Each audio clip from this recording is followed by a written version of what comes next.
May 8, 1945. Germany surrendered. The war was over.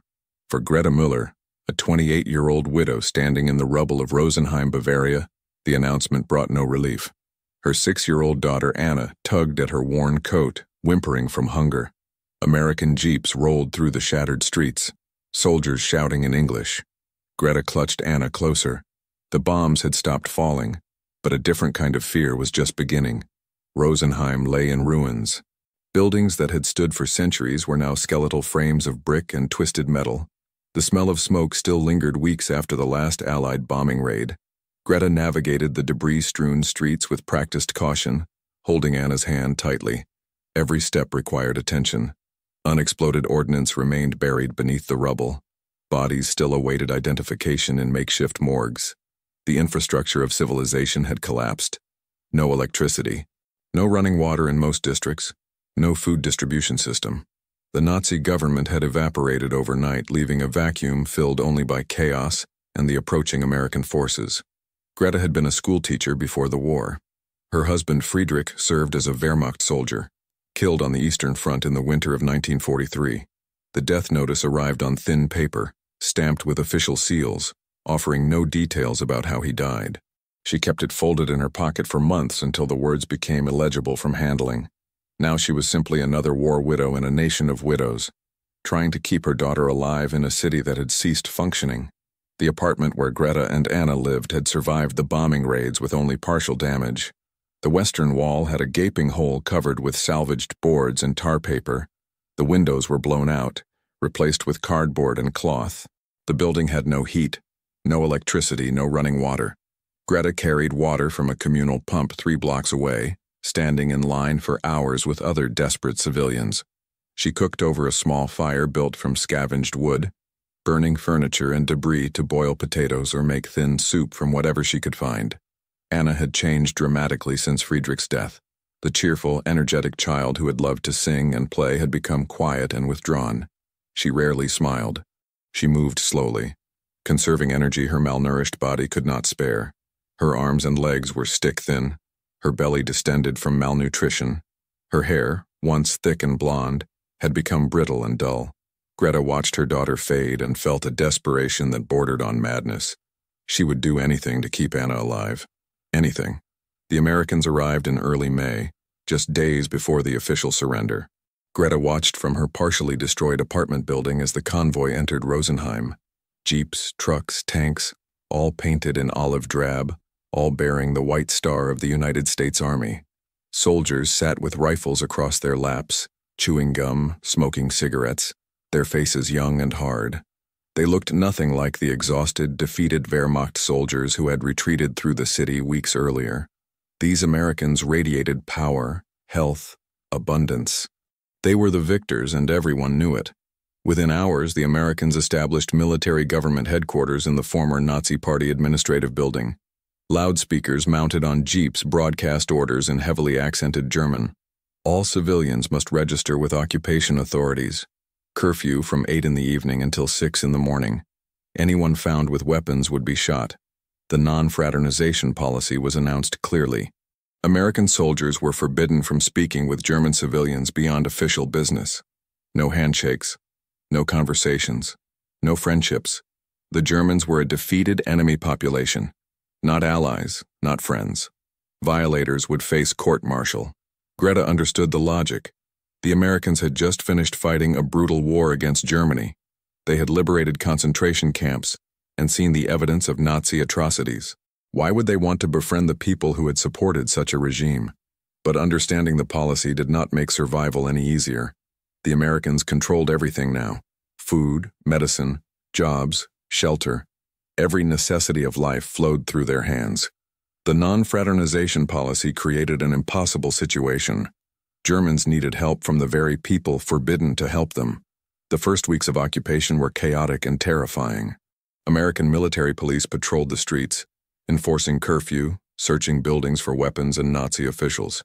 Greta registered with the occupation authorities, standing in line for 6 hours to receive an identification card that classified her as a civilian resident with no Nazi Party affiliation. The classification was crucial. Former Nazi Party members faced arrest, interrogation, possible imprisonment.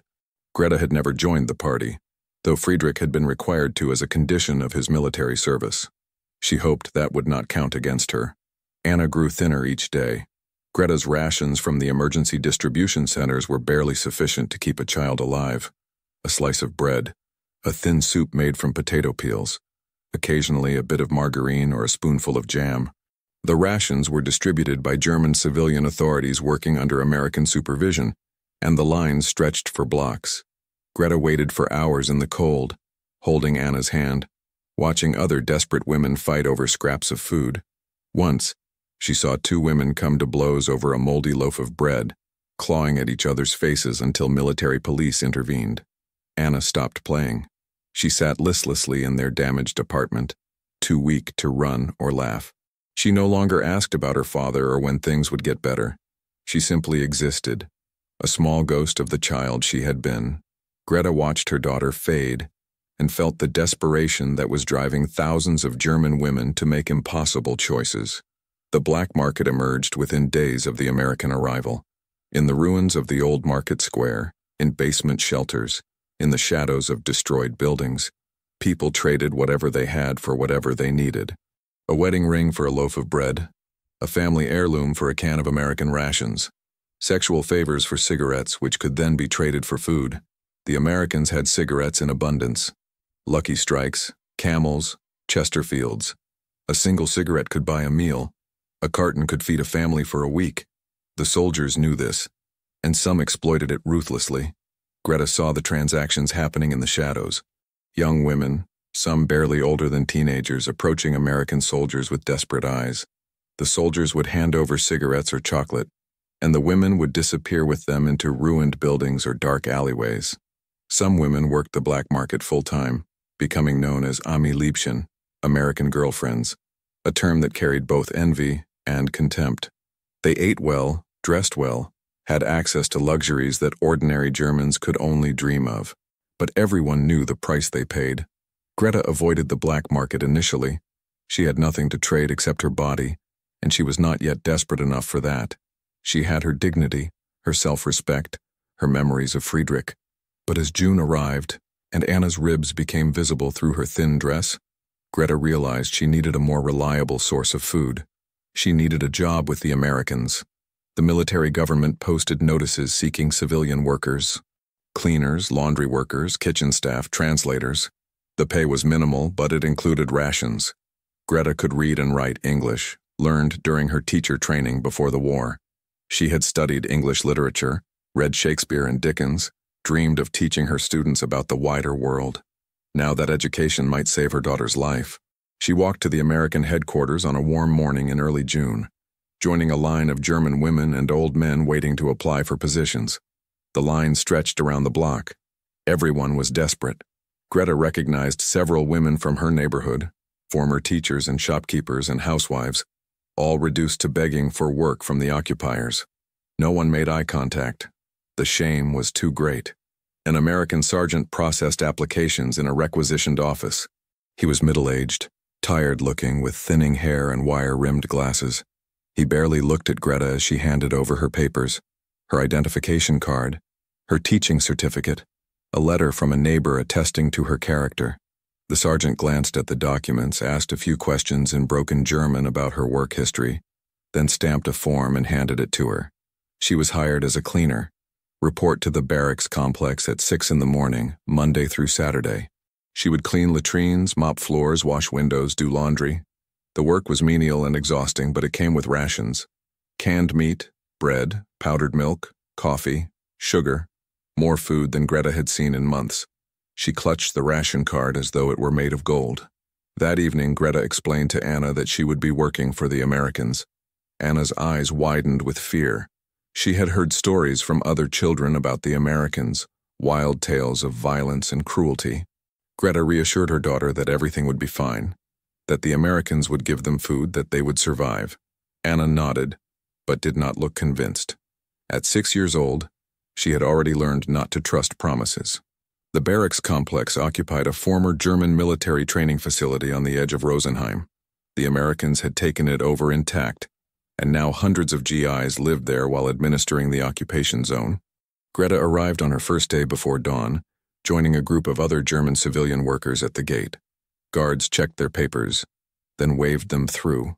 Inside, the complex bustled with activity, soldiers jogging in formation, trucks being loaded and unloaded, the smell of bacon and coffee drifting from the mess hall. It was like entering a different world, one where the war had never happened, where abundance was normal. Greta was assigned to a cleaning crew supervised by Sergeant Miller, a tall, soft-spoken man from somewhere in the American Midwest. He explained their duties in simple English, which Greta mostly understood.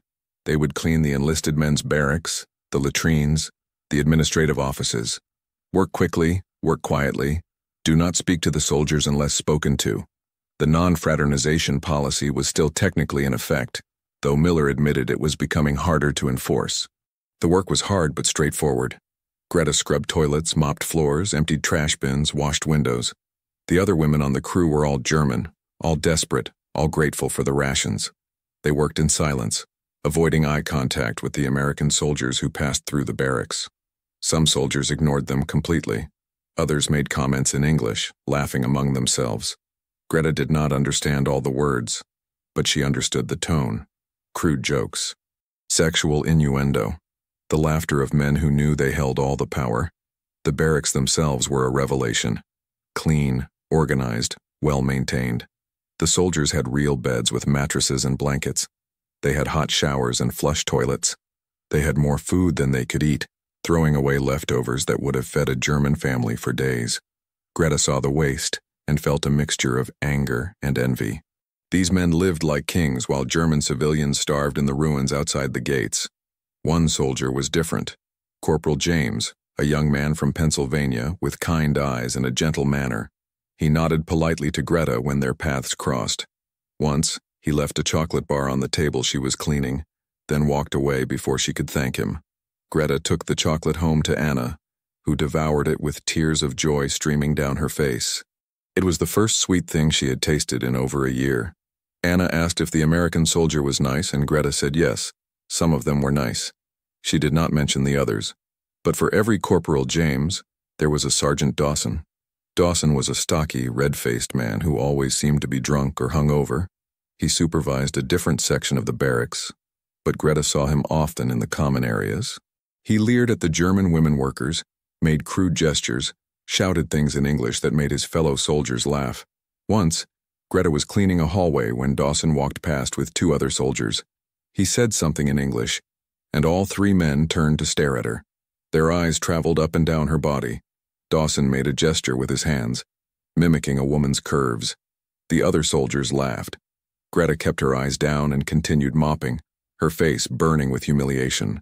She learned quickly which soldiers to avoid and which areas of the barracks were dangerous. The other German women shared information in whispered conversations during breaks. Stay away from the basement storage areas. Avoid being alone with certain soldiers. If you hear drinking and loud voices, find somewhere else to be. The women developed a survival network, warning each other about threats, sharing strategies for staying safe. The non-fraternization policy began to crumble in late June. The official announcement came through military channels, but everyone had seen it happening already. Soldiers were dating German women openly.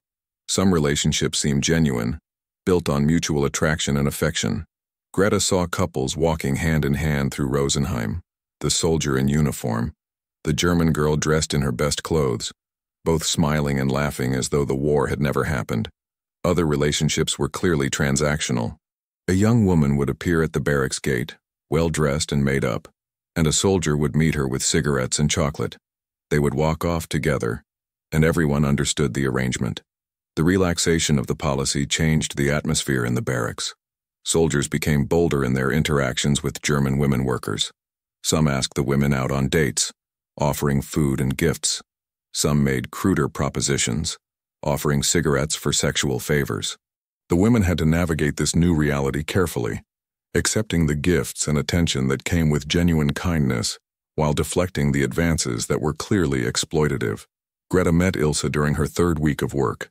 Ilse was another cleaner, a few years older, with hard eyes and a bitter mouth. They worked side by side one morning, scrubbing the floor of a storage room. Ilse spoke quietly, without looking up from her work. She had been working for the Americans since early May. The money and rations kept her and her elderly mother alive, but the job came with dangers. Some soldiers thought that hiring a German woman gave them certain rights. Ilse had been cornered twice, groped once, propositioned constantly. She had learned which soldiers to avoid, which areas of the barracks were dangerous, which times of day were safest. Greta listened with growing dread. She had sensed the danger, but had not fully understood its scope. Ilse's voice was flat, matter-of-fact, as though she were describing the weather rather than sexual harassment and assault. "Stay away from the basement storage areas," Ilse warned. That was where the black market operations happened, where soldiers traded stolen supplies for valuables and sexual favors. Stay away from Sergeant Dawson and his crew. They were known for getting drunk and aggressive. If a soldier cornered her, Greta should scream loudly. Sometimes that was enough to make them back off, afraid of being caught. Sometimes it was not. Ilse had reported an assault to the military police in May. 2 soldiers had dragged her into a storage room and raped her. She went to the MPs the next day, bruised and bleeding, and filed a formal complaint. The MPs took her statement, then did nothing. The soldiers were questioned and denied everything. They claimed Ilse was a prostitute angry about not being paid. The investigation was closed within a week. No charges filed, no punishment. Ilse was labeled a troublemaker and nearly lost her job. She learned to stay silent after that. Ilse's story terrified Greta. She asked what happened to the soldiers who assaulted her. Ilse laughed bitterly. Nothing happened to them. They were still working at the barracks, still walking around free, still harassing other women. One of them had been promoted to corporal. The system protected them. The military cared more about maintaining morale among the troops than about delivering justice to German women. Greta felt sick.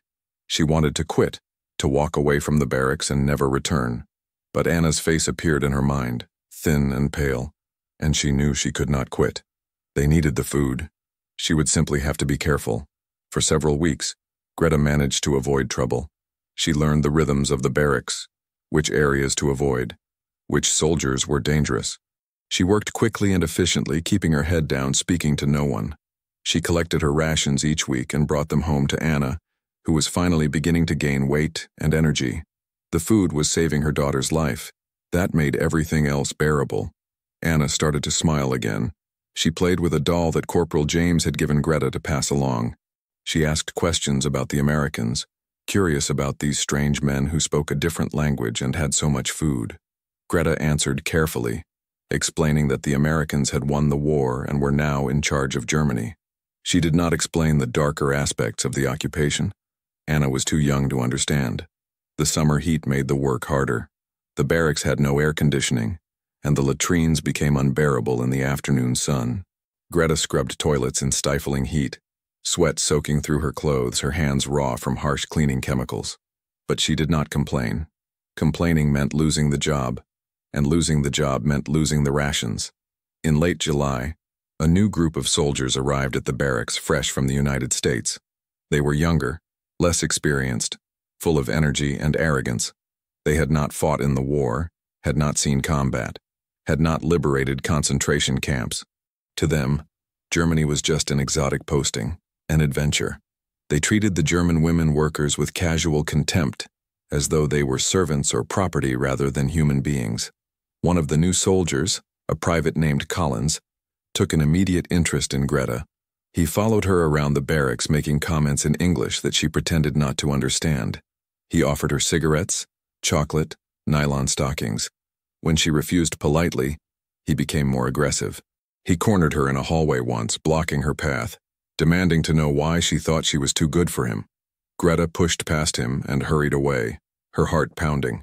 She reported the incident to Sergeant Miller, who spoke to Collins and told him to leave Greta alone. Collins backed off, but Greta could see the anger in his eyes. She had embarrassed him in front of his superiors, and he would not forget it.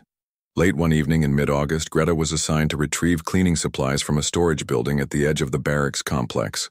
It was after 8, past the usual end of her shift, but Sergeant Miller needed the supplies for an early morning cleaning detail. Greta did not want to go. The storage building was isolated, poorly lit, far from the main barracks. But Miller was her supervisor, and she could not refuse without risking her job. She walked across the darkening compound, her footsteps echoing on the pavement. The storage building was a low concrete structure with a single entrance. Inside, shelves lined the walls, stacked with cleaning supplies, tools, spare parts. A single bulb hung from the ceiling, casting weak yellow light. Greta found the supplies she needed and loaded them into a crate. She heard voices outside, male voices, speaking English, laughing. The door opened, and 3 soldiers entered. Sergeant Dawson led them, his face flushed with alcohol. The other 2 were younger, privates Greta had seen around the barracks but did not know by name. They stopped when they saw her, blocking the doorway. Dawson smiled. It was not a friendly smile. He said something in English, and the other 2 soldiers laughed. Greta's heart began to pound. She picked up the crate and moved toward the door, trying to walk past them.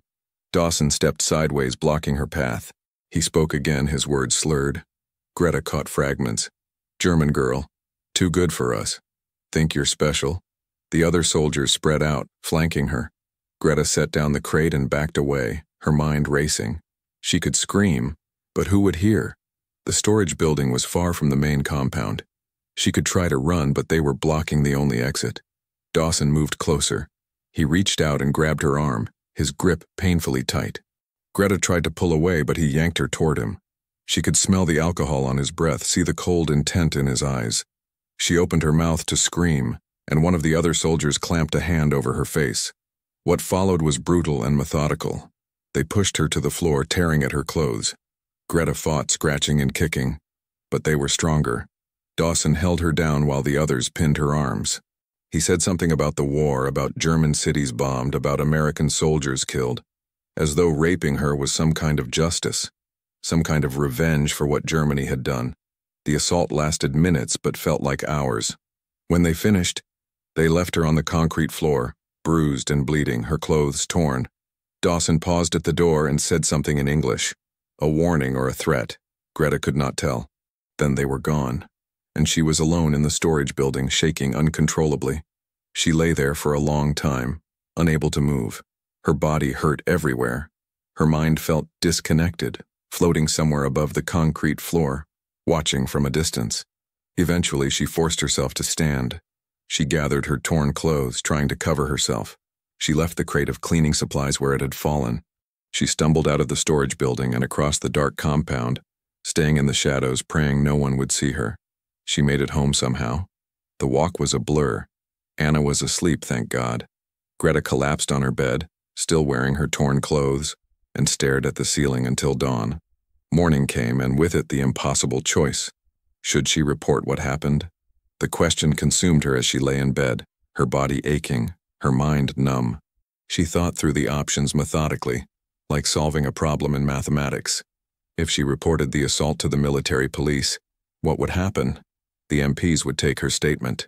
They would question Dawson and the other soldiers, who would deny everything. It would be her word against theirs. A German woman, a member of the defeated enemy population, accusing American soldiers, the victors, the liberators. Who would believe her? The MPs had not believed Ilse. Why would they believe Greta? Even if they did believe her, what then? A court-martial, perhaps. But military justice protected soldiers. The statistics were clear. Between January and July of 1945, over 1,300 rape charges had been filed against American soldiers in Germany. Most were dismissed for lack of evidence. Convictions were rare. Sentences were light. The system was designed to protect the military, not to deliver justice to German civilians. And if she reported the assault, she would lose her job. The Americans did not want troublemakers on their civilian workforce. She would be labeled a prostitute, a liar, a woman seeking attention or money. The German community would shun her. In the moral economy of post-war Germany, a woman's reputation was everything. A rape victim was damaged goods. Suspect, shameful. Better to stay silent than to invite that stigma. And there was Anna to consider. If Greta lost her job, they would lose the rations. Anna would go hungry again. They might starve. Was justice worth her daughter's life? Greta knew the answer. She hated it, but she knew it. She would stay silent. She would go back to work. She would avoid Dawson and his crew as much as possible. She would endure. because that was what women did in war and occupation. They endured. She stayed home for 2 days, telling Anna she was sick. Anna brought her water and sat beside her bed holding her hand, her small face worried. Greta forced herself to smile, to reassure her daughter that everything was fine. But at night, when Anna was asleep, Greta wept silently into her pillow, mourning not just for what had been done to her body, but for the loss of any illusion that justice was possible. She returned to work on the 3rd day, moving stiffly, her body still bruised. Sergeant Miller noticed her limp and asked if she was all right. Greta nodded and said she had fallen. Miller looked skeptical but did not press. She cleaned the barracks as usual, her hands moving automatically while her mind remained elsewhere. She saw Dawson in the mess hall that afternoon. He was laughing with his friends, eating a plate of food, completely at ease. He glanced at Greta as she mopped the floor nearby, and for a moment their eyes met. He smiled slightly, a knowing smile, then turned back to his conversation. Greta felt rage and helplessness in equal measure. He knew she would not report him. He knew he was untouchable. Corporal James found her later that day, in a quiet hallway away from other soldiers. He spoke softly, his face troubled. He had heard rumors about an incident in the storage building. He did not know details, but he had seen Greta's bruises, noticed her changed demeanor. He asked if she was all right, if someone had hurt her. Greta wanted to tell him. She wanted to describe what Dawson and the others had done, to ask for his help, to believe that someone in the American military cared about justice. But she looked at James's young, earnest face and knew he was powerless. He was a corporal. Dawson was a sergeant. Even if James believed her, even if he tried to help, the system would crush him. He would be labeled a traitor to his fellow soldiers, a man who sided with the enemy over his own. He would face retaliation, possibly a court-martial himself for violating the chain of command. So Greta lied. She told James she was fine, that she had fallen, that the rumors were false. James looked at her for a long moment, and she could see that he did not believe her. But he nodded and walked away, and Greta felt a small part of herself die. Even the good ones could not help. The system was too strong. The weeks that followed were a kind of living death. Greta went through the motions of survival. She worked at the barracks, collected her rations, cared for Anna, but something inside her had broken. She felt disconnected from her own body, as though she were watching her life from a distance. At night, she lay awake, replaying the assault in her mind, wondering what she could have done differently, hating herself for her silence. Ilsa understood without being told. She saw the change in Greta, the haunted look in her eyes, and knew what had happened. One day, as they worked side by side, Ilsa spoke quietly. She had been raped twice since the Americans arrived. The first time, she reported it, and nothing happened. The second time, she stayed silent. She had learned that reporting only brought more pain. The Americans owned everything now. The food, the jobs, the power. German women owned nothing, not even their own bodies. Survival meant accepting that reality, no matter how bitter. Greta asked if it ever got easier. Ilsa shook her head. It did not get easier. You just learned to live with it, to compartmentalize, to separate the trauma from the daily tasks of survival. You learned to smile at the soldiers who gave you rations to avoid the ones who wanted more, to navigate a world where your body was currency and your voice meant nothing. Greta thought about the statistics she had heard whispered among the German women workers. Thousands of rapes. Tens of thousands, perhaps. No one knew the real number because most went unreported. The Americans were not unique in this. The Soviet soldiers had been worse, far worse in their occupation zone. The British and French had committed assaults as well.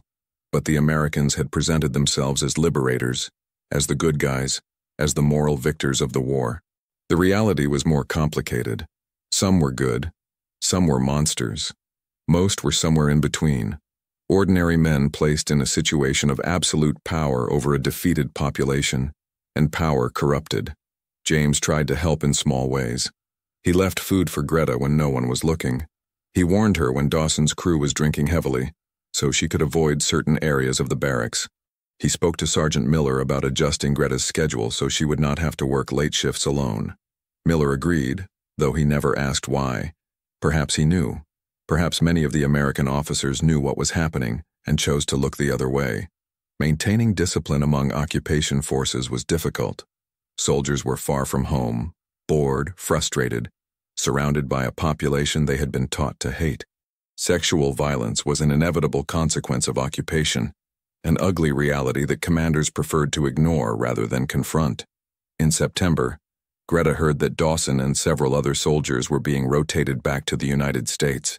Their tour of occupation duty was ending. They would go home, return to their families, resume their civilian lives. They would never face consequences for what they had done. Greta watched them load their duffel bags onto trucks, laughing and joking, excited to go home. Dawson saw her watching and gave her a mock salute, grinning. Then he climbed into the truck and was gone. Greta stood in the barracks courtyard long after the trucks disappeared, feeling nothing. She had survived, that was all. She had kept Anna alive, kept them both fed and sheltered through the worst months of the occupation. The price had been high, but they had survived. That was what mattered. That was what she told herself. The historical record of sexual violence during the American occupation of Germany is incomplete and contested. Estimates range from the conservative figure of 11,000 rapes documented by criminologist J. Robert Lilly, based on military court records and statistical modeling, to much higher estimates by historians like Miriam Gebhardt, who suggested the number could be as high as 190,000. The true number will never be known. Most assaults were never reported. German women faced overwhelming barriers to seeking justice. They had no credibility with occupation authorities. They risked losing their jobs and rations if they complained. They faced social stigma from their own communities, which often blamed victims rather than perpetrators. The German legal system had collapsed, and the American military justice system was designed to protect soldiers, not to deliver justice to enemy civilians. The official records that do exist paint a damning picture. Between January and July of 1945 alone, 1,301 rape charges were filed against American soldiers in Germany. This represents only reported cases, which historians estimate were a small fraction of actual assaults. Of those 1,300 cases, many were dismissed for lack of evidence or because the victim's testimony was deemed unreliable. Convictions were rare. When soldiers were convicted, sentences were often light, sometimes just a few months in military prison. The message was clear. Sexual violence against German women would be tolerated, if not officially condoned. Some American officers did try to address the problem. General Eisenhower issued directives against fraternization and later against sexual violence. Military police conducted investigations. Courts-martial were held. But the system was overwhelmed and, in many cases, unwilling to punish soldiers for crimes against the enemy population. The non-fraternization policy, intended to maintain discipline and prevent exactly these kinds of abuses, collapsed within months under the weight of reality. Soldiers wanted female companionship. German women needed food and protection. The power imbalance was absolute, and in such situations the line between consensual relationships and coercion became impossibly blurred. The phenomenon was not unique to the American occupation. Soviet soldiers committed mass rape on a horrific scale in their occupation zone, with estimates ranging from hundreds of thousands to over 1 million victims. British and French soldiers also committed sexual assaults, though on a smaller scale than the Americans or Soviets. Sexual violence has been a feature of military occupation throughout history, a consequence of placing armed men in positions of absolute power over civilian populations. The American occupation of Germany was no exception. What made the American case particularly painful for victims was the gap between rhetoric and reality. The Americans presented themselves as liberators, as the moral victors of the war against fascism. They brought democracy, freedom, justice. The reality for women like Greta was far more complicated. Some Americans were indeed kind, generous, honorable. Others were rapists and abusers. Most were ordinary men navigating an extraordinary situation, and the system they operated within protected the worst among them. The silence that followed the occupation was nearly as damaging as the violence itself. For decades, the sexual assaults committed by American soldiers in Germany were barely discussed. Allied authorities had no interest in publicizing crimes that undermined the legitimacy of the occupation. German authorities were focused on rebuilding the nation and maintaining the crucial alliance with the United States during the Cold War. Victims were encouraged to stay silent, to move on, to forget. The few women who did speak out were often dismissed as liars, prostitutes, or Nazi sympathizers seeking to discredit the Americans. It was not until the 1990s and 2000s when historians began systematically examining military records and interviewing survivors that the scope of the problem became clear. Books like J. Robert Lilly's Taken by Force and Miriam Gebhardt's When the Soldiers Came brought the issue into public consciousness. Survivors, now elderly, began to share their stories. The historical record was corrected, though the damage could never be undone. Greta's story represents the experiences of thousands of real women.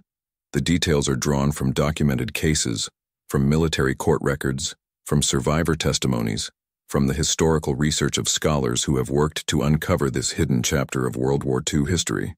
Women like Greta faced impossible choices in the chaos of occupation. They navigated a world where survival often required accepting abuse, where seeking justice meant risking everything, where silence was the only safe option. The legacy of this violence extends beyond the immediate victims. It shaped the relationship between Germans and Americans in the occupation period. It contributed to the complex, often contradictory feelings that Germans had toward their occupiers, a mixture of gratitude for material aid and resentment over abuses of power. It left psychological scars that lasted lifetimes, traumas that were never addressed because the victims had no voice, no platform, no justice. For Anna, Greta's daughter, the occupation was a time of confusion and fear. She was too young to fully understand what was happening, but she sensed her mother's pain and terror. She saw the American soldiers as both saviors, who brought chocolate and food and threats, who made her mother cry at night. As she grew older, Anna would learn the full story of what her mother endured to keep them alive. That knowledge would shape her understanding of war, occupation, power, and survival. Greta continued working at the American barracks through the fall of 1945 and into 1946. The occupation became more organized, less chaotic. The non-fraternization policy was officially abandoned, and relationships between American soldiers and German women became common and accepted. Some of these relationships led to marriages. Thousands of German women eventually emigrated to the United States as war brides, building new lives with American husbands. For these women, the occupation brought opportunity and escape from the ruins of Germany. But for every success story, there were countless others like Greta, women who endured abuse and trauma, who survived but were never made whole. Greta never spoke about what happened in the storage building. She carried the secret for the rest of her life, as did thousands of other women. The silence was a survival strategy, a way to avoid the stigma and shame that society placed on victims of sexual violence. But the silence also meant that the perpetrators faced no accountability, that the system that enabled the violence was never reformed, that future generations did not learn the full truth about the occupation. In the decades that followed, Greta rebuilt her life as best she could. She eventually remarried to a German man who had survived the war and returned from a prisoner of war camp. They had more children. She returned to teaching, educating a new generation of German students in the democratic values that the Americans had brought, however imperfectly, to post-war Germany. She never forgot what happened, but she learned to live with it, to compartmentalize the trauma, to focus on the daily tasks of survival and rebuilding. Anna grew up, married, had children of her own. She knew her mother had suffered during the occupation, but she did not know the details until much later, when Greta was elderly and dying. In her final days, Greta told Anna the full story: the assault in the storage building, the impossible choice to stay silent, the years of carrying that secret. Anna wept for her mother, for the injustice, for the silence that had protected the perpetrators and isolated the victims. The story of sexual violence during the American occupation of Germany is not a story that fits neatly into the narrative of World War II as a fight between good and evil. It complicates that narrative, revealing that even the liberators were capable of terrible crimes, that victory did not automatically confer moral superiority, that the line between hero and villain is often blurred in the chaos of war and occupation. It is a story that demands acknowledgement, not to diminish the very real evils of Nazism or the importance of the Allied victory, but to recognize the full complexity of history, including the suffering of those caught in the machinery of war and occupation. For historians, the challenge is to document this history accurately, to give voice to the victims who were silenced, to hold perpetrators accountable even decades after the fact, and to ensure that future generations understand the full cost of war, not just in terms of soldiers killed and cities destroyed, but in terms of the countless individual traumas inflicted on civilians, especially women, who had no power and no protection. For society, the challenge is to create systems that prevent such abuses in future conflicts, to ensure that military justice systems prioritize the rights and dignity of civilians, to break the culture of silence that protects perpetrators and isolates victims, and to recognize that sexual violence in war is not an inevitable byproduct of conflict, but a crime that can and must be prevented and punished. Greta's story ends not with justice or closure, but with survival and silence. She lived into old age, saw her grandchildren grow, witnessed the rebuilding of Germany and the reconciliation between former enemies, but she never forgot what happened in that storage building in August 1945, and she never forgave the men who assaulted her or the system that protected them. Her story, and the stories of thousands of women like her, remain a testament to the hidden costs of war and occupation, costs that are borne disproportionately by the powerless and the voiceless. The historical record is clear, even if incomplete. Sexual violence was a significant feature of the American occupation of Germany. It was enabled by the power imbalance between occupiers and occupied, by the collapse of legal and social structures, by the culture of impunity within the military, and by the silence imposed on victims. Acknowledging this history does not diminish the importance of the Allied victory over Nazism. It does not equate American crimes with Nazi atrocities, but it does demand honesty about the full complexity of the occupation, about the gap between American ideals and American actions, about the suffering of civilians caught in the aftermath of total war. The assault she endured happened to many women. The impossible choice she faced was faced by thousands. The silence she maintained was maintained by countless victims who had no other option. Her story is their story, and it deserves to be told, remembered, and acknowledged as part of the full historical record of World War II and its aftermath. If you found this important, please subscribe to our channel for more untold stories from World War II and its aftermath. These voices deserve to be heard. Hit the like button if you believe these stories matter, and leave a comment below sharing your thoughts. Acknowledging difficult history doesn't diminish the fight against tyranny. It honors all victims and helps us learn from the past. Subscribe, like, and comment. Thank you for watching.